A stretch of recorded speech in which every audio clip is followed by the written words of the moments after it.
We were going to start on a new project today, another roof project, while the bounder was here, or the bounder, while the coachman was here, nice and close to the garage. Got some more stuff to go up on the roof, but we ran into a problem. Gonna have to move on to something else. A little bit of shipping damage. I got another set of these, another one of these sets, the Renogy. I get these 400 watt kits. So they're 100 watts each, 4 panels, that's 400 watts. I already took the other box out of here. They had the charge controller, all the wires needed, all the brackets needed, everything you needed. 3 of them's good. I come down to this last one and I noticed something doesn't look right. Well, here there was a big damage on the side of the box that was repaired with some tape here at some point, and you can clearly see there's the impact it got from the back side, and the glass is all shattered.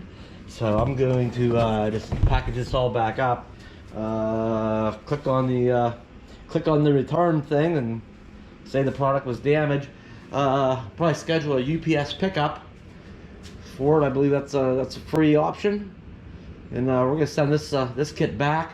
It's probably gonna take another two to 3 days to get another kit here, so we're gonna have to postpone this project and move on with something else here. Well, I've decided, since we're dealing with power stuff and it's all kind of well, coming together, it all plays a part with each other, I'll show you what I got going on down here. I've added a couple more batteries, but we'll get back to that, and a couple more Amazon, more hardware, more stuff to put the pieces to put the puzzle together. We'll get back to those additional batteries. You know, I'll put 2 new batteries under the steps, and hook them up to and put the solar on the roof. So that's that was the initial investment, but we're going to add on to that with those batteries and some more solar, and that all plays a part in why I'm keeping that rear air conditioner in there too. So it will play a part. There are those times, from experimenting with the van, with that 5,000 BTU air conditioner and the amount of solar I have on it, that it's really close to being able to run it but on solar, but the air conditioner uses a little bit more power than what the solar offers. So, but I run it for quite a while the one day. We did that experiment a little while back, but it gave me a good feel for how much power I need to do that. And with doubling up, we're actually going from 400 watts to 800 watts. Now that should be enough to run that, without using any battery power, running the batteries down at all. A lot of these days where it's it can get in the upper 70s even. Well, when the RV is sitting out in full sun, it could be upper 70s. Well, it's well into the 80s inside. The sun warms the RV up. So I mean, there'll be times where I don't necessarily need to run the new big one air conditioner, because I'd probably need a lot more solar and batteries to run it, and that's not what I'm aiming for. Push comes to shove, it gets that hot, like we're sitting here plugged in and it's a hot day, plug it in, run the big one. Or if we're out and about, it just happens to be a hot day, if I need to run the generator, I'll do that to run the big one. So there's the other times where it's not quite so hot, but it's uncomfortable, where I could run without the generator or being plugged in, just with solar. I could run the small one and keep it comfortable on those days it's not so bad. So that's my thoughts on that. The other thing I might just move on to here is I'm going to change these racks back out. I do have plans, but they're kind of on the back burner. It's nothing that's critical that I need to do right away. I got a rack, it's the same one that is on the back of the van, but I modified the one on the van to hold both the generator and the e-bike. So I had to make some modifications. I was going to do something a little different with this one, but I have other matters that come first. This one, I think what I want to do though is I'm going to put the other rack that's already modified on here so that I can go ahead and put the generator back here, and I can put the e-bike on here, and we can put it to use right away. And then I'll just throw this one on the back of the van, because I do still haul a lawnmower around from time to time, and other things, gas cans, or just different tasks. So you know, the idea of getting the second one was I didn't want to be having to flip racks back and forth between vehicles as I use different vehicles. So anyway, I'm gonna get those swapped out, and probably get the generator on the back of the Coachman. And then I gotta worry about, no, not worry about, then I want to wire it in, which we'll get to that too. I want to put a pigtail into the junction box where the original generator went. It's just the same thing I did with the Bounder when I added that standalone Champion generator where the original Onan went. So I'll make up a cord and a pigtail, so to speak, that can run in here along the frame safely right up to that junction box, and I can have that cord out here and plugged into the generator. And then of course that Champion generator has the remote start. I could whether I'm driving or just don't feel like getting the generator down, just leave it on there with the push of a button. I can fire up the generator and run the big AC, or make coffee, or just, I mean, do whatever the heck I want to. Yes, we'll come back to this here maybe in a little bit. Back to what I can get done today is, I think since that I already did initiated the return for those that broken solar panel, that whole kit. It's free shipping to send it back. I marked it as damaged, and it's gonna go back. So since I can't do any more with that right now, I'm gonna get the Coachman away from the garage. I've got both garage doors blocked. I'm gonna move it out of there for a couple of days, and probably put it back over there, get reorganized again. Every time I have it out and do a couple projects, it needs I don't know how stuff gets to everywhere, but yeah, I need to put things away and clean and do some things, but I'm gonna put it out of the way for now. And I almost feel like it's that time again too, where you know, I get busy with all this stuff, and I don't know, I just kind of feel like I need to set things aside and maybe go buy dinner for maybe I'll take dinner over to somebody. My oldest son, and some of you know this too, my oldest son and is in my new daughter-in-law, recent new addition to the family here a while back. They're getting ready to have a baby. Anytime now I'll become a grandfather. So I was maybe gonna call and see what they're doing for dinner tonight. Maybe I'll pick something up and go over and have dinner with them. So I mean, you know, I do have a life outside of RVing and YouTube. We'll see. And the grass needs cut too. And I was thinking it's about 3 acres. It's really just a little bit over 2.25 or so. So there's no shortage of things for me to do, believe me. I just moved the van over here in the front yard temporarily, and get the Coachman put away. Somebody asked me too. It's something I probably don't show very often, but it's a cheap grocery gutter. That's another option too. I still have that motorcycle rack. I could haul the motorcycle around with me.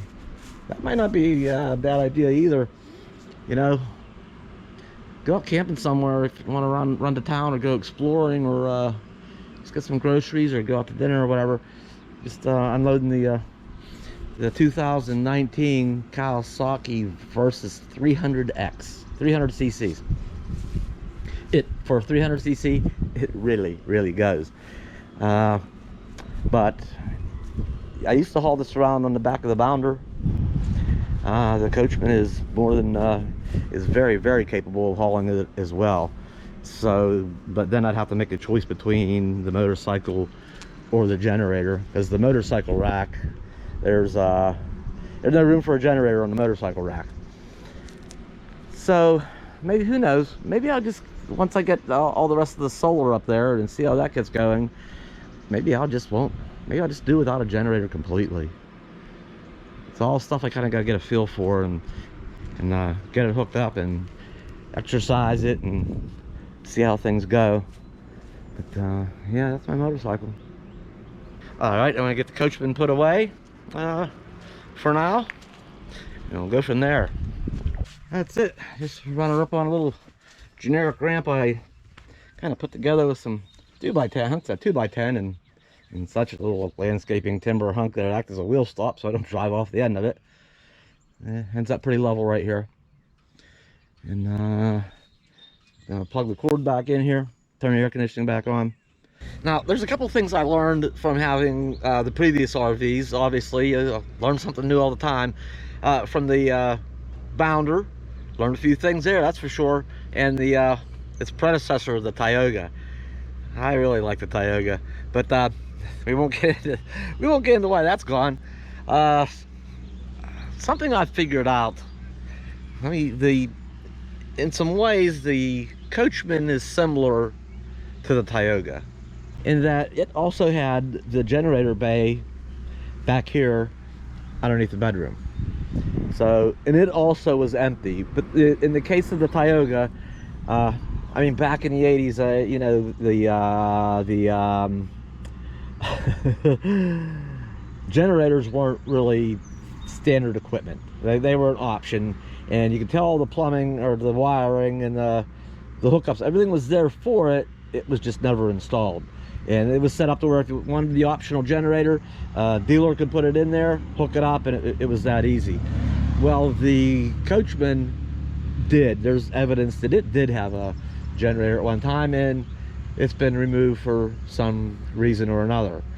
Okay, we'll get back to that again. The other thing about the Tioga was that I'd learned and was really handy, where the power cord came out was right back here, really close to the back and the cargo rack. So just you know, 8 or 10 inches, I just took the cord out, and it just had to come around the corner here, just this little bit, and then I bungeed it. I think I run it like inside the bumper, bungeed it, and somewhere over here in the center, and brought it over and plugged it into the generator. So, and that's the same generator that is now on the back of the van. So I guess I've also learned a few things having the van too. So it was the same generator. I've had this for quite a while. It's been absolutely reliable. You know, it has the remote start. You can start it from inside or anywhere within a certain range. Oh yeah, see why I need a rack? I do use these racks for other things besides RV stuff. So, and I kind of did a similar thing here. I just want to get a safe, you know, what's the best way to get power to the inside. So I was learning a few tricks. But yeah, so this is this whole rack, not the mower, the rack, the generator I'm going to put in the back of the Coachman. You can see there's that modification I was talking about for the, you know, the fat tire e-bikes, and it's notched out here too. So anyway, back to the Coachman. So what's going on here though is it's just not that easy, because I'm not gonna, there's no easy way to run that cord that length. I mean, like, unless I drilled and put eye bolts in every so often and bungeed to, you know, used wire ties or bungeed that cord. I'm just not gonna do that. No way. If it was right here at the corner, I might sneak it around, but that's not the case. So we're gonna do something a little bit different. And this I figured out from the Bounder. Now the Bounder, I installed that Champion 3500. I had such good luck with that Champion 3100 that I just wanted to stay with the brand. It was working good for me. And oh, this thing pulled out. Man, it was a really hot day yesterday. It must take some heat and cool cycles till these things settle down. That's the only place everywhere else looks good. All right, on with this. Never mind this little string hanging here. That's for another project I'm in the middle of, but we're not going to get into in this video. Where's the there it is. New things I installed. My holder upper thingies. All right, what's going on here? What I learned in the Bounder was, when I installed the Champion in the original generator bay, the owner come out because it was having some serious problems. I put a Champion in it. That area was much taller than this, so there was room for it. There's not enough room here to install the Champion in here, or and even smaller generators, the Hondas and Yamahas and Westinghouse and all those. When they get smaller, they tend to be more narrow. They're all pretty tall. So I don't know. Maybe I can find one. Actually, I bet actually part of this is deeper and where it's ventilated.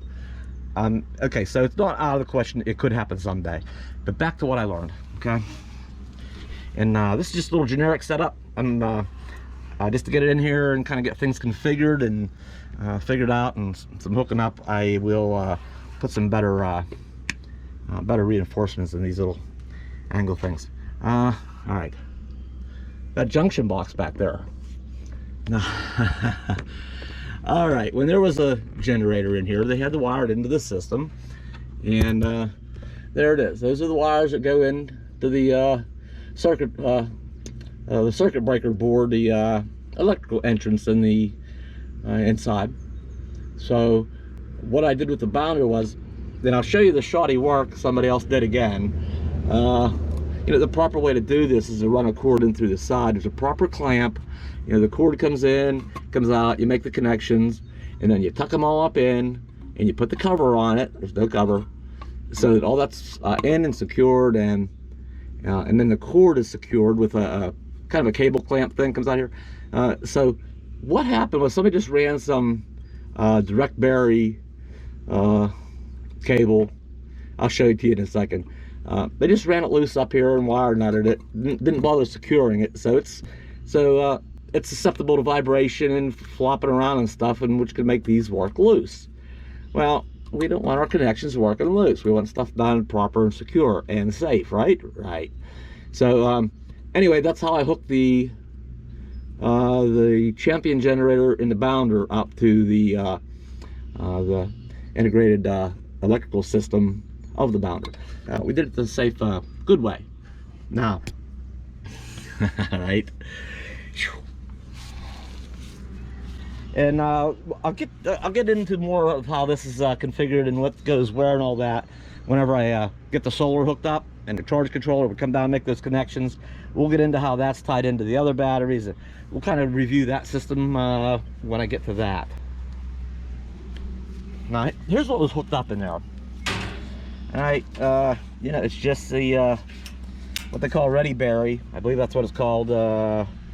House. You can bury it in the ground. It's I guess the coating is an upgrade. It's better that you can dig a ditch and actually just bury it directly without conduit. That's the way I understand it. But they had this wired in, and when I first got the Coachman at that one campground, I tried plugging it in and nothing happened. And I just said, uh-oh, maybe there's a problem in the Coachman. That should, you know, it should make power to the circuits just like the regular plug does. But I'll bet what happened was, even though the wire nuts were still on it, keep in mind, like I say, this was in there, all tangled up. It was just rolled up even. Not only was it not routed and secured properly, it was just kind of wound up in the ball and stuffed in there. So that was not a good setup. So anyway, here one day last week I was cleaning things up. I took it out and just rolled it up like that. But I bet what happened was, just like I'd said, one of those connections actually, even though the wire nuts were still on them, probably worked its way loose. That's probably why that didn't work. So what I'm going to do is, I have an extra extension cord. It had a bad end on it, so I just cut it off. But I kept the cord because you could always put new ends on it. And that end has seen better days. So what I'll do is, I do have this brandy new. I've had this as a spare. I will put that plug on that end, and I will cut whatever is needed. I'll actually start from up at this end. I will strip the wires on the end. All right, I'll get the proper clamp. Okay, I'll feed this into that junction box. I'll get the proper clamp that's going to be secured, and it can't be moving and tugging around. I'll strip that, connect that to those wires, tuck them up in. I can go to the home improvement store and get the right side, the right cover. That's just a universal or just a very common household junction box. So I'll get the cover for on it, so that end will be secure. And I am pretty sure I've already spotted a nice easy way to run that out of that box, jump over here to the, probably inside the frame here. And somewhere I'll just probably just get it back here and zip tie it securely somewhere, and then put the other end. I'll be able to plug that right into the generator. Okay, so there's a project there, huh? But that 3100 generator should be plenty to run that new roof air. I can almost run 2 of them. Okay, that new roof air only draws about 1300 watts. And actually I could run them both. That one's less than 400 or less than 500 watts. Excuse me. Even the 2 of them together are just under 2000 watts, and it's a 3100 generator. I could run both. I could run both air conditioners. So anyway, that's a lot of stuff going on there, ain't it? Another option would be, and would be a really good option, would be if I came across a good used 4000 watt Onan generator. There's no way I'm going to buy a new one. It's just no way. They were, a year ago when I looked, well, it's been longer than that, where they were like $3,500 just for the generator. So I mean, you have to buy the exhaust system and some other gadgets to go with it. So it's, you know, over $4 grand.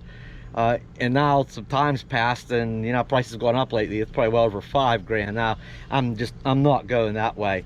So I'm happy to, we'll have a kind of the standalone generator, and by that I mean it has it's independent. It has its own gas tank, its own exhaust system, its own controls. They're not tied into the fuel system, you know, of the RV and the batteries of the RV. You know, it has its own starting battery and fuel and all that. So that's what I mean by standalone or independent unit. So it would be nice to find a good used 4,000, and I'm sure that's all the bigger one they put in this was a 4,000 watt, yeah, Onan generator. A good used one, you know, for the amount of these that actually probably go to the graveyard. And even newer ones, they use that 4,000 for so many years. I'm sure there's one out there. The deal is out there, and that's probably something I'll always keep maybe a couple extra dollars in my pocket along with me. If I come across one and it's a good deal, that would solve it. I could just install it where it belongs, hook it up to the fuel, the battery, and it's a done deal. I can take that other generator off the back and just leave it back here when I'm traveling, and put the motorcycle on the back. That'd be that's probably what I'll aim for doing eventually. But for now we're just gonna proceed with this. We're going this direction for now. That's the way it's gonna be. All right, I just wanted to just run that all by us, where I'm aiming here to, you know, seeing the luxury of having that on-demand kind of electricity with a generator and a push button from the inside. I can run whichever air, you know, possibly without it, you know, the back one just on solar. It's all kind of decisions I got to make. What do I want more of, having access to full power, or have the motorcycle along? So maybe it'll be the generator and an e-bike, or maybe you know, I don't know yet. We'll see how at some point I'll have to decide. Yeah, that's all. We're gonna wait on those when them solar panels get in. We'll get up there and finish getting the solar and battery part of this project completed. That'll be done. 800 watts of solar, an increased battery bank to store all that power in, and then we'll move on to the whatever's next. All right, we'll be back soon. Did Bella? Yeah, Bella was wandering around in here a little bit in this video. All right, I'll see you next time.